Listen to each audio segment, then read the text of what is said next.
You go to a party, your heart's beating. Why? The party is a monster. Why? Because it's judging you. And it's judging you, it's putting you low down the dominance hierarchy, because that's what a negative judgment is. And that interferes with your sexual success. And that means that you're being harshly evaluated by nature itself. Right? So you are confronting the dragon of chaos when you go into the social situation. And so what do? You're like this, right? You hunch over, and that's low dominance. I'm no threat. It's like, well, that's not going to get you very far. You know, but that's a logical thing to do in the face of a tyrant. So I'm no threat. You know, you look at the king and you're dead. I'm no threat. I'm hunched over. And then what's happening internally? What are people thinking about me? What are people thinking about me? Am I looking stupid? Am I looking foolish? Geez, I'm awkward. I hate being here. Man, I'm sweating too much. It's all internalized, right? It's all self-focused. The eye isn't working. What do you tell people? Don't stop thinking about yourself, because you can't. It's like, don't think of a white elephant.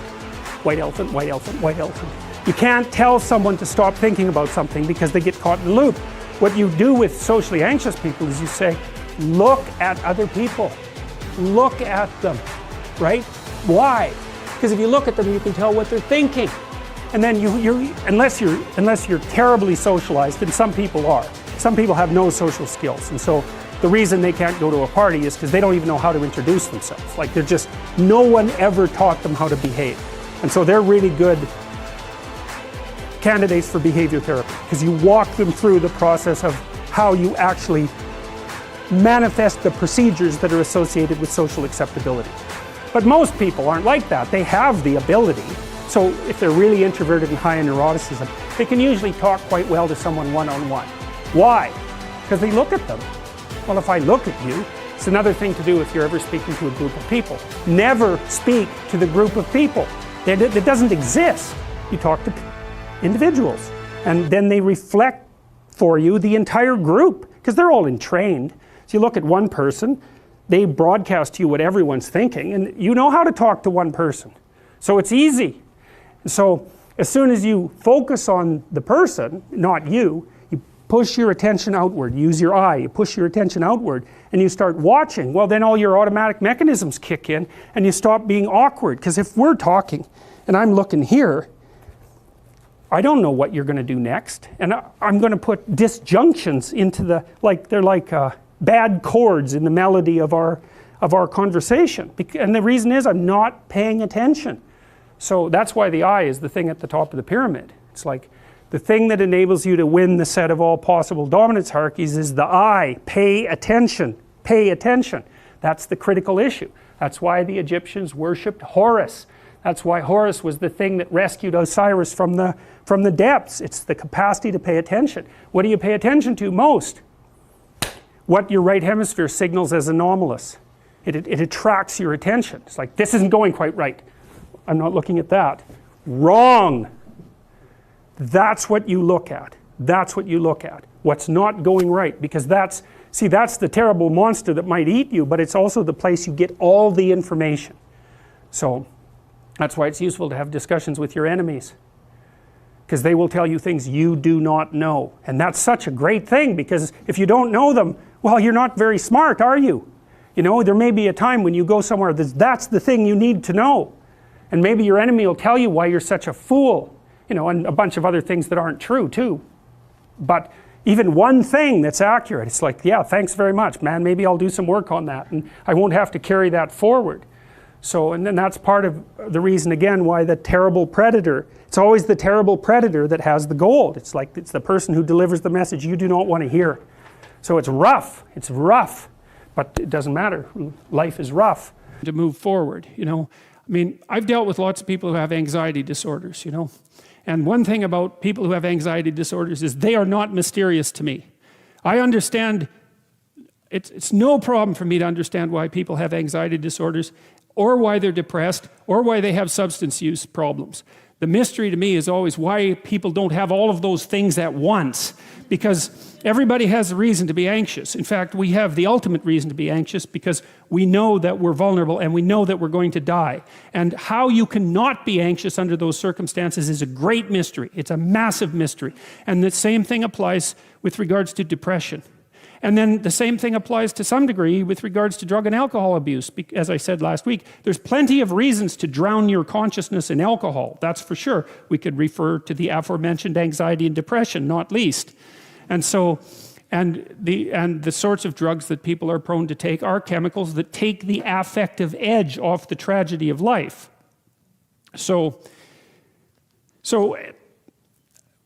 back to the issue of fear. I mean, Abraham is self-conscious, that's what this commentary says, but the thing is he moves forward despite that. He's self-conscious and he knows the danger, but he moves forward despite that. And that's actually the appropriate response in the face of actual non-naive understanding of what constitutes life. Like if you're naive and you move forward, it's like, well, what the hell do you know? You know, there's no courage in naivety because you don't know what there is to stop you. You don't know what dangers you might apprehend, but to be aware of what it is that your problem is. So to be alert existentially, let's say, or to be fully self-conscious means that you're perfectly aware of your limitations and how you might be hurt. And then to make the decision to move forward into the unknown and the land of the stranger. Anyways, I would say that's one of the secrets to a good life. And I can say that really without fear of contradiction, I would say, because the clinical literature on this is very, very, very clear. What you do with people who are afraid, and to some degree depressed, but certainly anxious, is you lay out what they're anxious about, first of all, in detail. What is it that you're afraid of? What might happen? And then you decompose it into small problems, hypothetically manageable problems, and then you have the person expose themselves to the thing that they're afraid of, and what happens isn't that they get less afraid. That isn't what the clinical literature indicates exactly. What happens instead is they get braver. And that's not the same thing, right? Because if you get less afraid, it's like, well, the world isn't as dangerous as I thought it was, you know, silly me. If you get braver, that's not what happens. What happens is, yeah, the damn world's just as dangerous as I thought, or maybe it's even more dangerous than I thought, but it turns out that there's something in me that responds to taking that on as a voluntary challenge and grows and thrives as a consequence. And there's no doubt about this. Even the psychophysiological findings are quite clear. If you impose a stressor on two groups of people, and on one group the stressor is imposed involuntarily, and on the other group the stressor is picked up voluntarily, the people who pick up the stressor voluntarily use a whole different psychophysiological system to deal with it. They use the system that's associated with approach and challenge, and not the system that's associated with defensive aggression and withdrawal. And the system that is associated with challenge is much more associated with positive emotion and much less associated with negative emotion. It's also much less hard on you because the defensive posturing system, the prey animal system, man, when that thing kicks in, it's all systems are go for you, you know. The gas is pushed down to the pedals pushed down to the metal and the brakes are on. You're using future resources that you could be storing for future time right now in the present to ready yourself for emergency. So there's nothing simple or trivial at all about the idea of being called to move forthrightly forward into the strange and the unknown. And there's a real adventure that's associated with that, right? So that's an exciting thing, which is part of the reason why people travel. And then also to see yourself as the sort of creature that can do that, is willing to do that on a habitual basis, is also the right kind of tonic for, I hate this word, for your self-esteem. You know, because the self-esteem has nothing to do with feeling good about yourself. As I already mentioned, there isn't necessarily a reason why a priori you should just feel good about yourself. But if you can view yourself acting in a courageous and forthright manner and encountering the world and trying to improve your lot and taking risks, you know, in a non-naive way, well, then you have something that you can comfort yourself with at night when you're wondering what the whole damn point of your futile and miserable life. And so And that's necessary because it's often the case that you wake up at 4 in the morning, or at least sometimes the case that you wake up at 4 in the morning when things haven't been going that well and wonder just what the hell the point is of your futile and miserable life. You have to have something real to set against that. It can't be just rationalizations about how, you're a valuable person among others, even though that's true. That's not good enough.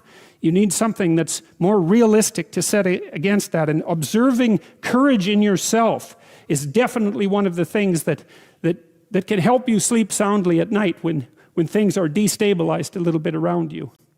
So